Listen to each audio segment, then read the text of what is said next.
Olá, queridos, estou aqui mais uma vez na sede dos Metroviários de Cristo e estaremos realizando mais uma live com a participação de vocês, meditando um pouco na Palavra de Deus.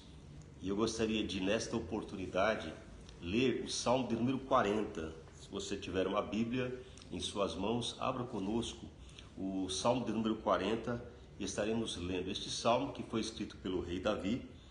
É uma canção de louvor. E ele está escrito nos seguintes versos, começando a partir do verso 1. Esperei com paciência pela ajuda de Deus, o Senhor. Ele me escutou e ouviu o meu pedido de socorro. Tirou-me de uma cova perigosa, de um poço de lama. Ele me pôs seguro em cima de uma rocha e firmou os meus passos. Ele me ensinou a cantar uma nova canção, um hino de louvor ao nosso Deus. Quando virem isso, muitos temerão o Senhor e nele porão a sua confiança. Feliz aquele que confia em Deus, o Senhor, que não vai atrás dos ídolos, nem se junta com os que adoram falsos deuses. Ó Senhor, nosso Deus, tu tens feito grandes coisas por nós. Não há ninguém igual a ti. Tu tens feito muitos planos maravilhosos para o nosso bem. Ainda que eu quisesse, não poderia falar de todos eles, pois são tantos que não podem ser contados. Eu vou ler aqui até o verso de número 5 do Salmo 40 e fazer uma breve meditação, já que o Salmo completo ele tem 17 versos e ele é dividido em duas partes. A segunda parte inicia-se a partir do verso 12, com uma oração de ajuda, um pedido de ajuda do salmista Davi. Este salmo, normalmente, ele é muito lembrado, muito lido por vários irmãos, vários amigos, até pessoas que não necessariamente estão participando de uma igreja, mas ainda assim tem uma Bíblia em casa. E é um salmo muito conhecido, assim como o Salmo 91, o Salmo 23. Aliás, os salmos são uma bênção para a nossa vida. Salmos, que vem do hebraico telerim e do grego psalmos, são cânticos, são louvores a Deus. Naquele tempo, se faziam louvores também em forma de oração. O salmista Davi, ele parece nos demonstrar a importância da paciência. E quando ele fala em paciência, ele não diz uma paciência naturalmente humana no sentido cotidiano, mas ele fala de uma paciência no Senhor. O salmista, ele está tratando de uma questão que está relacionada à fé, ou seja, está relacionada à vida espiritual. Em algumas traduções, esperei com paciência no Senhor e ele ouviu o meu clamor. Nessa tradução, ele escutou, ele me ouviu o pedido de socorro. Era como se o salmista estivesse clamando dentro de si. Às vezes, assim como o salmista, nós temos angústias internas, temos necessidades que não conseguimos expressar. Não adianta falar para os outros, não adianta eu gritar, muitas vezes não adianta eu abrir a minha boca para falar do que eu sinto. Então, o salmista diz que ele esperou com paciência no Senhor e ele ouviu, ele o escutou. Deus não precisa que nós falamos, ou seja, não precisa que nós abramos as nossas bocas para que Ele ouça, mas é necessário que façamos esse esforço, é necessário que façamos essa demonstração de vontade através da fala, porque Deus também se agrada disso. No entanto, se você não consegue abrir a sua própria boca para clamar a Deus, mas clama no seu coração, no seu interior, você também receberá a bênção de Deus. Porque o salmista diz que esta bênção ela é uma dádiva daqueles que esperam com paciência no Senhor. Aqueles que esperam com paciência na resposta divina. O salmista diz que ele tirou, os seus pés de um charco de lodo, como diz algumas traduções, e aqui diz de uma cova perigosa, de um poço de lama. Ele firmou os pés de Davi sobre uma rocha.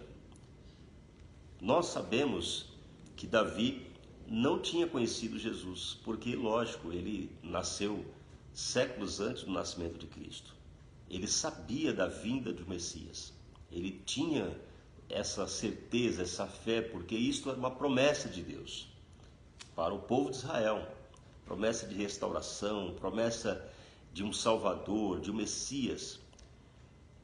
Então, a visão do salmista aqui, quando ele diz, pôs os meus pés sobre uma rocha, evidentemente que literalmente ele fala, firmou os meus passos, firmou, me sustentou, me colocou sobre um lugar plano e seguro, firme, que não afunda.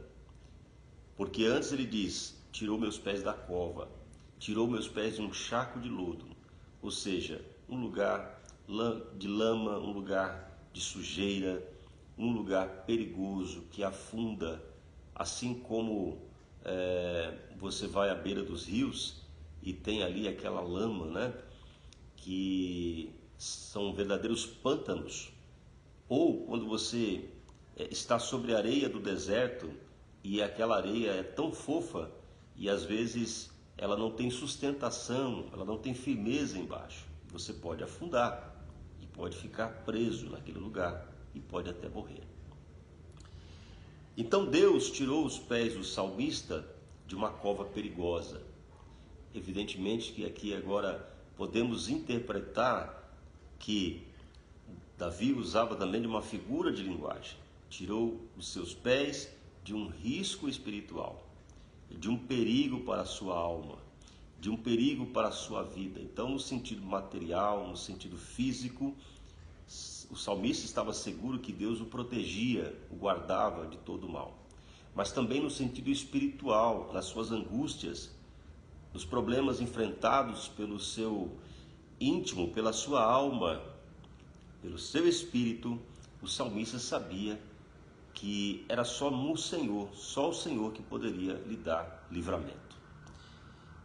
Ensinou a cantar uma nova canção, um hino de louvor a Deus. Deus colocou esperança no coração do salmista e deu a ele uma nova vida, uma nova forma de olhar as coisas, ou seja, mesmo com lutas, mesmo com provas, assim Deus poderia ainda lhe dar livramento e assim o salmista poderia continuar louvando a Deus, adorando ao Senhor, com belos hinos e com belos louvores, porque este temor do Senhor lhe trazia confiança e assim os povos veriam o que Deus poderia fazer e eles temeriam a este Deus. Por isso a continuação do Salmo, ele combate os ídolos, ele combate a entrega da alma a coisas que não edificam e que não salvam. Por isso o salmista, ele diz que o Senhor tinha feito coisas maravilhosas, planos maravilhosos para a sua vida, para o seu bem. E mesmo que ele quisesse se expressar sobre tudo que Deus havia feito, não seria possível contar a quantidade de bênçãos que Deus havia provido a ele. O restante do Salmo, ele fala de muitas coisas, fala do livro da lei, fala da congregação de Israel e da fidelidade, do amor. E evidentemente que, como todo o Salmo de Davi, ele nos traz muitos ensinamentos, nos traz muitos aprendizados. Olhando para a vida de Davi, observamos que ele não era diferente de nós. Mas nós temos uma diferença em relação a ele. Nós conhecemos a Cristo. Isso nos dá muita esperança. Isso nos dá uma nova visão espiritual. porque nós temos acesso ao Evangelho de Cristo, nós temos acesso à palavra do próprio Filho de Deus, aquele que foi enviado a nós para nos salvar das coisas desse mundo, dos problemas que temos enfrentado. A Bíblia diz que o mundo jaz no maligno. Ele está dominado pelo príncipe deste mundo. Mas nós temos um Deus que ele é o rei, o verdadeiro rei. Ele é o dominador dos reinos. O seu reino está posto e ninguém pode impedir. Nem mesmo o inimigo das nossas almas é capaz de impedir que o seu reino se estabeleça na terra. Mas enfrentaremos dificuldades como seres humanos, pois temos a consequência do pecado sobre a humanidade. E é por isso que todos os dias temos que estar prontos a se comprometer com a palavra de Deus e ser fiéis ao Senhor. Espere com paciência no Senhor. Ele vai cuidar de você, Ele vai te livrar do mal, Ele vai te dar esperança e salvação. Deixo essa palavra para você em nome dos Metroviários de Cristo. Estou hoje aqui na nossa sede, na Avenida General Serra Martins, número 33, Conjunto 27, Praça da Árvore, ao lado do metrô Praça da Árvore, onde você pode vir às quartas-feiras, às 3h30, e participar aqui da reunião de oração. Geralmente está conosco aqui o nosso querido diretor Osmar Flávio ou o pastor José Mariano. Sempre tem nos trazido aqui a oração, a palavra, e quero que você continue conosco, ouvindo as nossas mensagens, orando conosco e sempre aguardando a bênção de Deus sobre a sua vida. Que o Senhor abençoe a sua casa, que o Senhor abençoe a sua vida, em nome de Jesus.